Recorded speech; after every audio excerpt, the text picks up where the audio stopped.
Hello everyone. So আগের mini ব্লগে তো আমি তোমাদের সাথে শেয়ার করেছি দীঘা যাওয়ার জার্নি। তো এই মিনি ব্লগে শেয়ার করব দীঘার ফার্স্ট ডে আমি কীভাবে কাটিয়েছি। তো চলো রুমে গিয়ে চেঞ্জ করে ফ্রেশ হয়ে নিয়ে চলে গেছিলাম ব্রেকফাস্ট করতে। ব্রেকফাস্টে ছিল আলুর পরোটা। তারপর আবার একটুখানি রুমে এসে আর কি রেস্ট নিয়ে তারপর চলে গেছিলাম আমরা সুইমিং পুলে।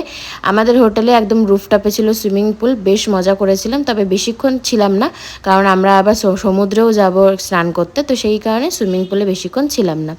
আর ওল্ড দীঘাতে জাস্ট ক্রাউডটা তোমরা দেখো, মানে ওল্ড দীঘাতে আমি ফার্স্ট টাইম, এতবার দীঘা গেছি, ফার্স্ট টাইম আমি এত ক্রাউড দেখলাম। তাও আমরা মেন বিচে যাইনি, অন্য একটা বিচে গেছিলাম, সেখানেই এত ক্রাউড ছিল। যাই হোক, ওখানে একটুখানি পাপড়ি চাট খেয়েছিলাম, যেটা ভীষণই বাজে ছিল খেতে। তারপর হোটেলে এসে লাঞ্চ করে নিয়ে একটু রেস্ট নিয়ে সন্ধ্যেবেলায় রেডি হয়ে নিয়েছি, যাবো হচ্ছে একটুখানি মার্কেটে আর কি, ওল্ড দীঘা আর কি বিচের সামনে একটুখানি ঘুরতে, কিছু কেনাকাটা দেখি করতে পারি কিনা। তবে কিছুই আমি কেনাকাটা করিনি, কারণ প্রচুর দাম দীঘাতে, আগের মতো আর কিছুই নেই, প্রচুর দাম। বাট আর কি এখানে বসার টসার জায়গা করেছে, বেশ এইগুলো বেশ ভালো লাগছিলো, বাট জিনিসের প্রচুর দাম। জাস্ট আমার পুচকি দুটোর জন্য, আমার দিদির মানে মেয়ে দুটোর জন্য আমি একটুখানি কেনাকাটা করেছিলাম।